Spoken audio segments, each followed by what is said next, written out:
कैसे हो मित्रों? तो इस वीडियो में सॉल्व करेंगे जेईई 21st जन शिफ्ट 1 का फिजिक्स का क्वेश्चन। इसमें फिजिक्स हमारी मॉडर्न साइड की तरफ थी। क्यों? क्योंकि कुछ क्वेश्चन ऐसे देखने को मिले, या तो उनकी कैलकुलेशन में फंसा रखा है, या क्वेश्चन की शेप ही कंफ्यूजिंग बना रखी है। तो पहला क्वेश्चन आपके सामने है, जिनको अपने आंसर चेक करने हैं वो यहाँ आ सकते हैं। तो पहला क्वेश्चन आपके सामने एक बार से देखो। ये आसान सा हमारा एक लॉजिक गेट का सवाल है। इसमें 4 ऑप्शन दे रखे हैं, बताने कौन सा लॉजिक गेट है। सबसे आसान तरीका है, ए लेके चले, बी लेके चले, यहाँ पे नॉट आ गया, ये ए नॉट बन गया, ये बी नॉट बन गया,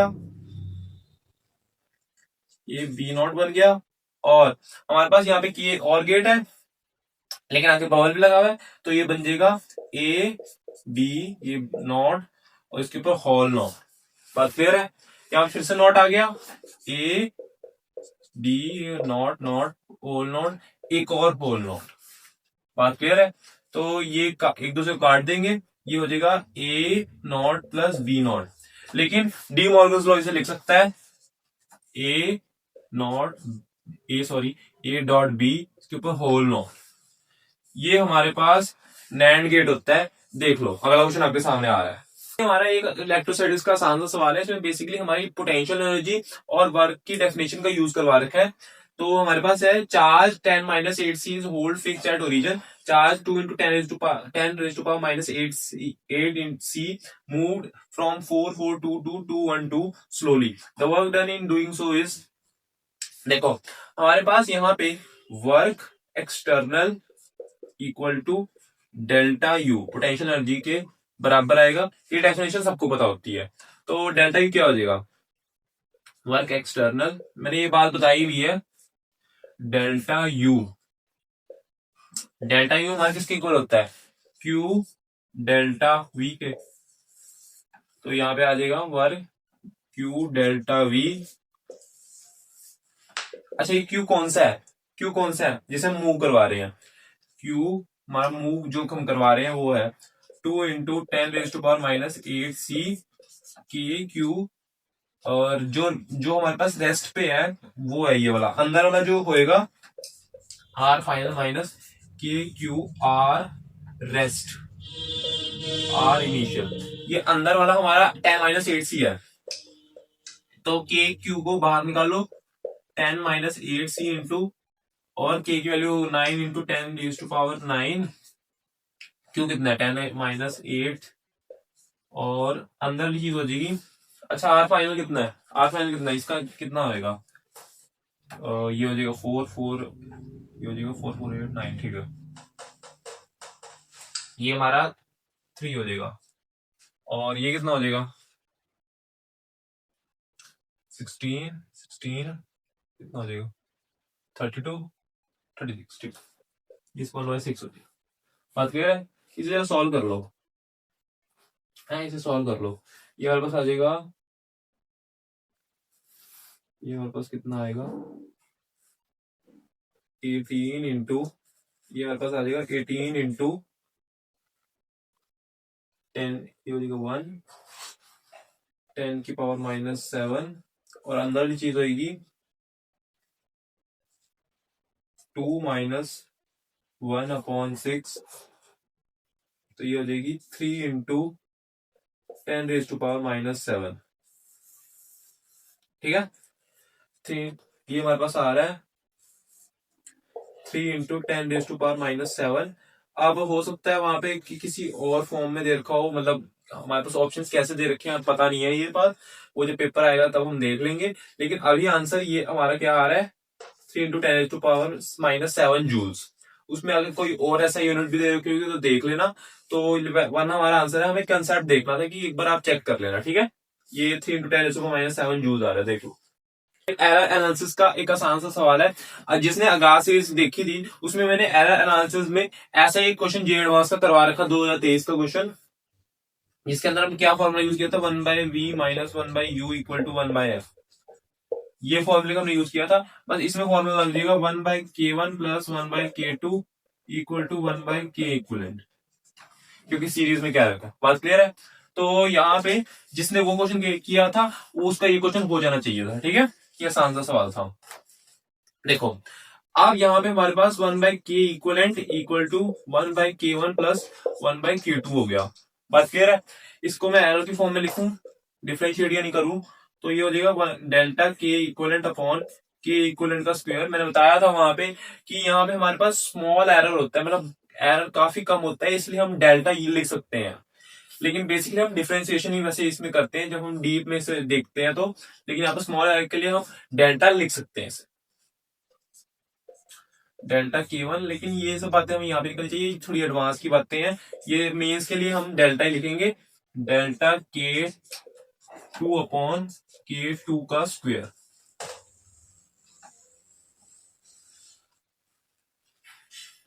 तो हमें देखो क्या क्या रखा है, maximum error in calculating value of equivalent spring constant.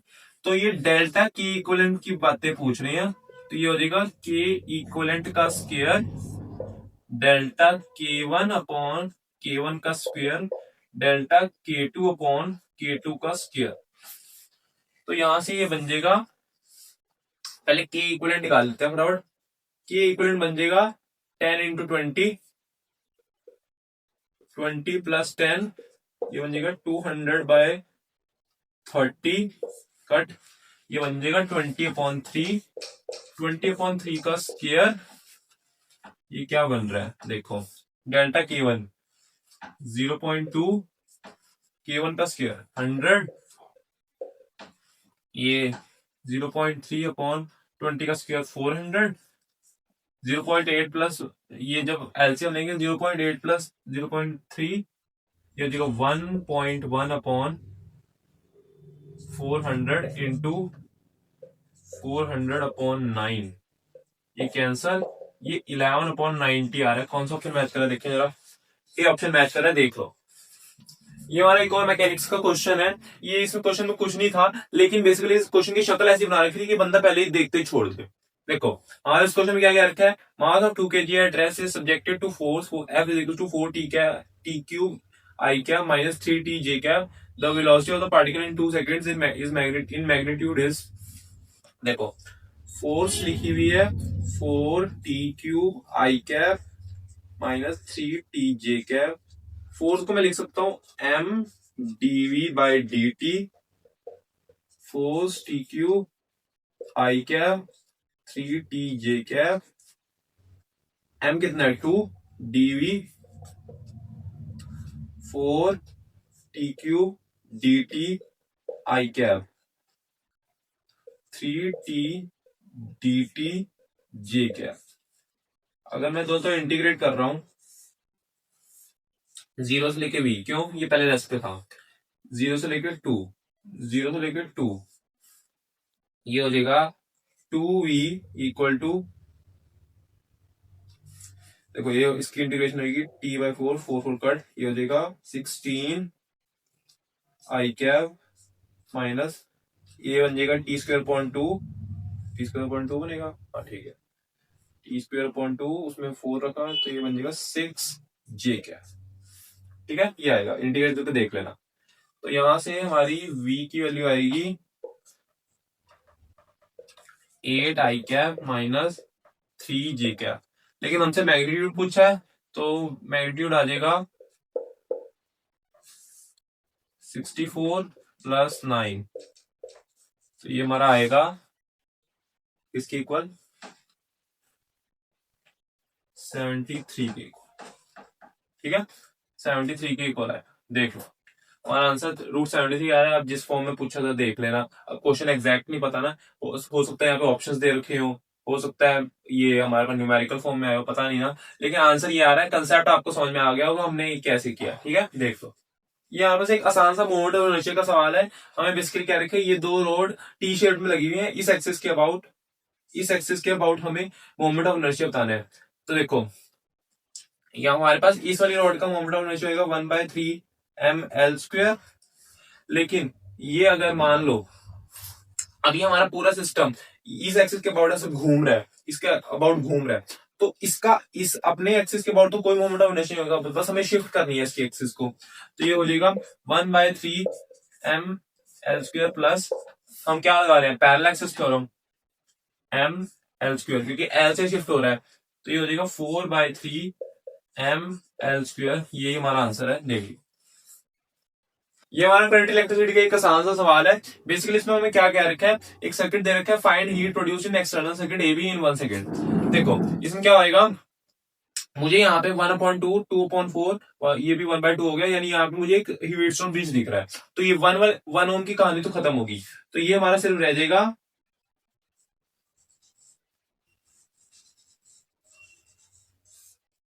ये कुछ ऐसी चीज रह जाएगी, है ना, यही रह जाएगा। ये एक, ये दो, ये दो, ये चार। देखो ऊपर वाली चीज बन गई 3, नीचे वाली बन गई 6। तो आर इक्वलेंट आ रहा है ऊपर वाले सर्किट का 6 × 3/6 + 3, ये 18/9, ये 2 ओम्स बन जाएगा।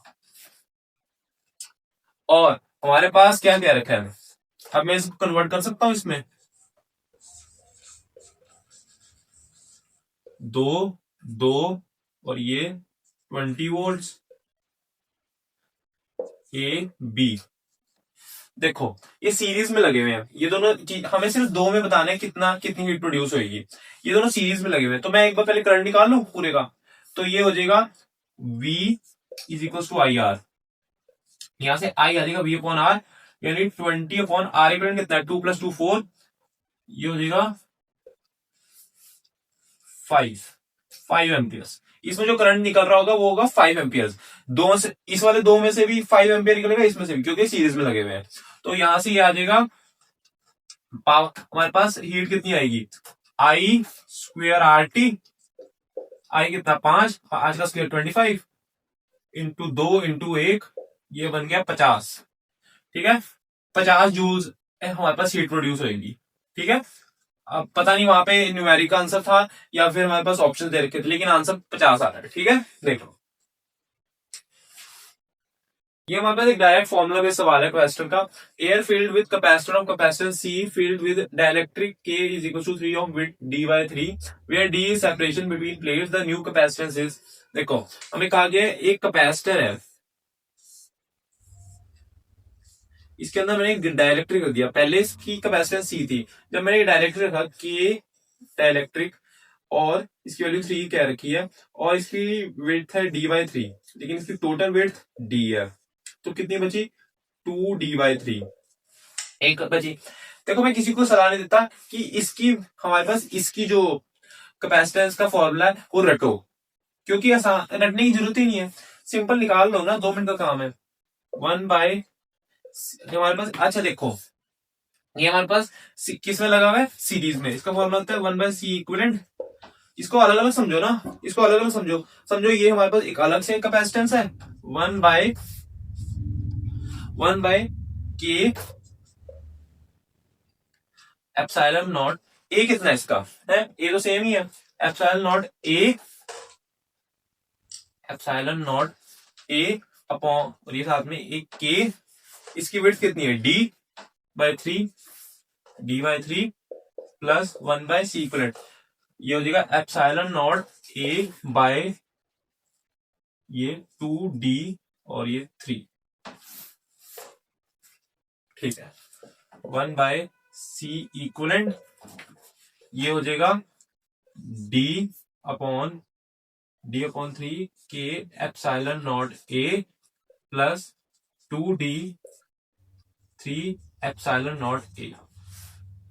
तो यहां से एप्सिलॉन नॉट A/D कॉमन निकालो, तो ये रह जाएगा 1/C 1/3K प्लस 1/3, नहीं 2/3। बात क्लियर है, तो ये हो जाएगा K की वैल्यू कितनी रखी है 3, 1/C इंटू 1/9 प्लस 2/3, ये बन जाएगा 7/9 C। तो यहां से C इक्विवेलेंट यानी हमारा आंसर आ रहा है 9C/7। ठीक है, देखो ये हमारा rotation plus laws of motion का एक मिक्स सवाल है। हमारे पास ये क्या रखा है, find tension in left string after cutting of right string, इसको हमने काट दिया, अब इसमें कितनी टेंशन बची बतानी है। देखो मैं क्या करूंगा, सबसे पहले ये डायग्राम को बनाओ जब हमारी कट हो चुकी है स्ट्रिंग, तो ये आ जाएगा T, सेंटर ऑफ मास पे mg लग रहा होगा, बात क्लियर है। अब टॉर्क लिखो, टॉर्क कितना होगा mg हमारे पास mg कहाँ लग रहा है, सेंटर ऑफ मास पे, तो ये L/2। और जब मान लो मैंने अगर ये स्ट्रिंग को काट दिया तो ये कैसे घूमेगी, है इसके अबाउट घूमेगी, इस वाली जगह के अबाउट घूमेगी। तो ये कितनी है हमारे पास m, इसका हमारे पास आई अल्फा होएगा ml²/3 इंटू अल्फा। ml²/3 क्यों, जब हमारे पास कोने से कोई रॉड घूम रही होती है तो हमारा आई कितना बनता है, ml²/3।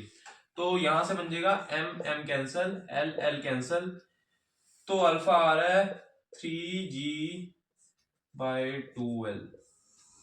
ठीक है। अब यहां से अगर मैं सेंटर ऑफ मास की बात करूं, सेंटर ऑफ मास पे जो एक्सेलरेशन होगी उसको मैं लिखूं। देखो सेंटर ऑफ मास जब ये घूमेगा तो सेंटर ऑफ मास कहां जाएगा, नीचे की साइड, तो इसको मैं लिख सकता हूं mg minus t equal to m a centre of mass, ये लिख सकता हूं क्या मैं।